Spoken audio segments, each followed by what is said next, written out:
Midtown Manhattan plunged in darkness tonight. It's the same west to Cleveland and north to Canada blackout of 2003. From NBC News World Headquarters in New York, this is NBC Nightly News with Tom Brokaw. Substituting tonight, Brian Williams. Good evening. Where were you when the lights went out? That is how today will be remembered for millions, as a massive blackout has struck the Northeast and Midwest. It happened just after 4 in the afternoon Eastern Time. This is the scene right now. New York's Times Square, for example, normally as bright as broad daylight even at night. There's a state of emergency in effect tonight as people are still trying to make their way home. Same scene in other cities as well. West to Cleveland, where there's a curfew in effect for everybody under age 18. Detroit's auto plants have been completely halted. There were huge traffic jams as workers left their afternoon shifts. The blackout region involves most of the Northeast and Eastern Great Lakes region. Cities that have lost power include Albany and Buffalo and upstate New York, Erie, PA, Toledo, Ohio, Toronto, and Ottawa in Canada. President Bush made a statement from California tonight saying the blackout was not caused by terrorism. What did cause it is still a mystery to most. Here in Manhattan, the subway system has been completely evacuated, though there could still be people trapped in elevators. Of course, there are a lot of questions tonight. What triggered all this? When it will all be over? We want to begin with Dateline NBC's Dennis Murphy in Times Square. Dennis, good evening. Brian, Times Square, this should be a canyon of light, so bright that you need sunglasses, and just take a look around because the picture says everything. This is Times Square, where the ball descends on New Year's Eve, where the crowds gather outside the MTV studios. There is not a light anywhere in Midtown Manhattan, anywhere on this island.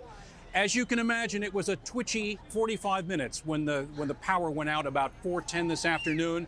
People wondering, of course, if this was terrorist related. When people thought that it was a mechanical malfunction, the partying, which you can hear, began. There was a lot of sidewalk drinking, a lot of people carrying on, but there were also stories about people stuck in trains. I talked to a guy who was on the Long Island Railroad, stuck beneath the East River for 3 hours, had to break out the window. Finally, they had a device come and pull them to the other side of the river. There were people who were stuck in elevators in Midtown buildings. But overall, the crowds have been very, very good. There's now a police presence. It's been dark for about an hour and a half. We just saw mounted police going by. The Times Square Marriott Hotel, huge skyscraper building, has put all of their guests out on the street. There's a bus over here full of some little leaguers trying to get to Cooperstown for a game. No one can get off the island easy. There's a moment coming, Brian, when this wall of light will erupt again, and it will be a great sight, and it can't happen any too soon. Dennis Murphy in Times Square for us tonight. Thanks.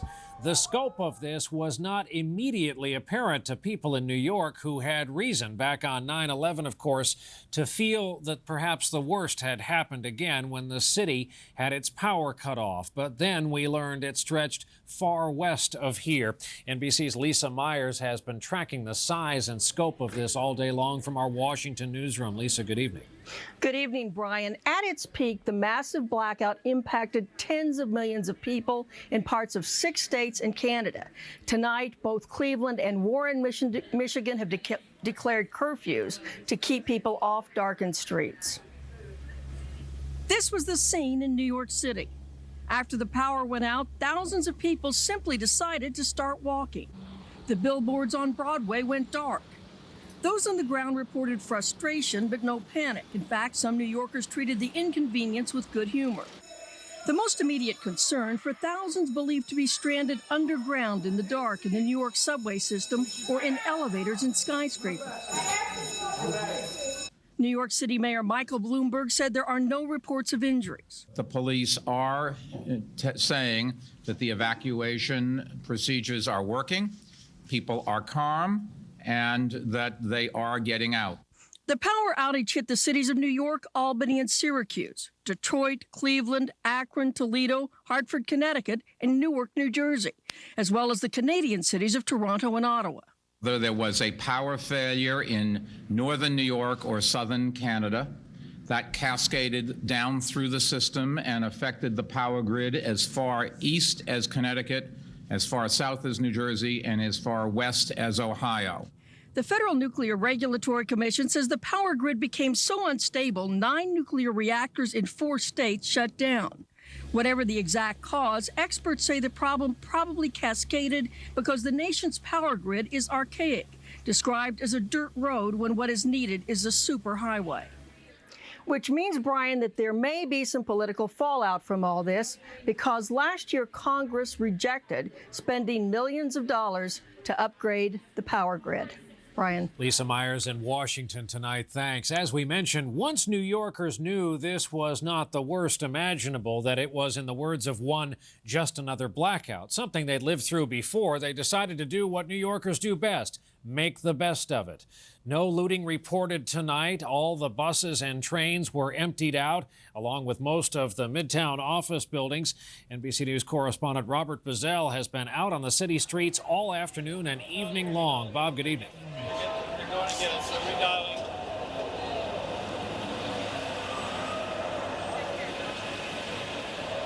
Communications difficulties all day long because of our lack of AC power, of course. All of our correspondents, this very building, in fact, running off of generator power. So we've been able to talk to some and not talk to others while we have followed this story all day. Those who endured California's energy nightmare just 2 summers ago remember all too well. Robert Bazell and others report that the lines at phone booths were 4 and 5 people deep in Midtown Manhattan.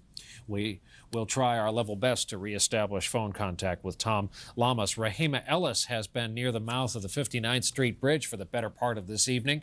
And Rahima, we're still no reports of any wrongdoing, looting, arrests, what have you, and thankfully no blackout-related deaths in New York. From your perspective, your corner of that part of the city, can you still confirm that things are moving along rather swimmingly? I can indeed, Brian. In fact, the sounds that you hear and perhaps the sights that you see behind me, this is the site of progress. We have got traffic flowing pretty well here. We don't have that choking clog of pedestrian traffic like we had before. So many of those hundreds of thousands of people have made their way across the very dark 59th Street Bridge now. And the darkness is compounded by the fact that you can't see any stars and there's no moon out tonight. So as a result of all that, the only thing that is lighting these streets of Manhattan is the headlights from the vehicles that are in the streets. The police officers and the cadets have done a great job out here. For the cadets, it's their first day on the street after training for some 5 weeks and a 10-week program. Some 250 of them were let loose on the streets of Manhattan today to try and bring some control to what is, one officer called, controlled chaos. We have seen a lot of total strangers helping people tonight. They went up to cars, folks who normally drive into the city, just one person in a sedan. Tonight, they loaded up their cars with strangers to make it across the bridge, helping little old ladies or little old men or women and children or whoever came up to them and requested some help. They got it tonight. We also saw a lot of people, some women I should say, with 4-inch heels who had them in their bag or under their arm. They were walking home barefoot. A real celebratory atmosphere out here.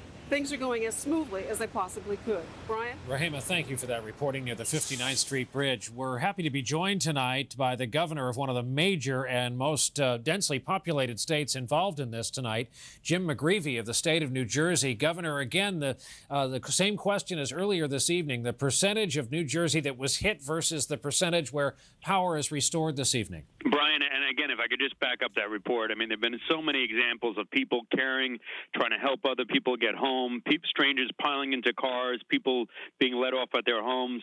Originally, there were 1 million subscribers impacted.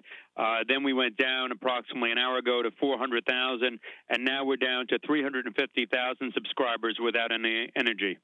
And Governor, any signs of loss of life, any disasters in New Jersey related to the lights going out? There have been no fatalities reported. Fortunately, there was nobody stranded on PATH or New Jersey Transit trains. In fact, all power is back up on our train system in terms of the Long Branch, the Shore Line, and the Trenton Line, as well as Morris and Essex.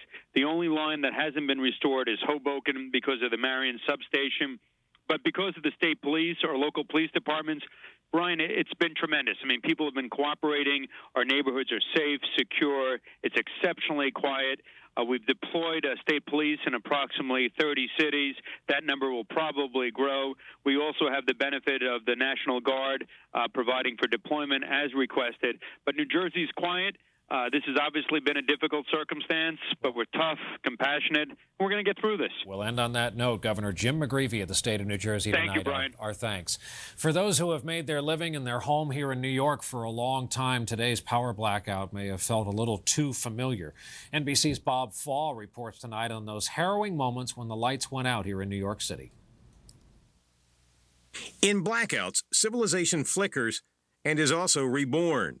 August 1977, all 5 New York City boroughs go dark.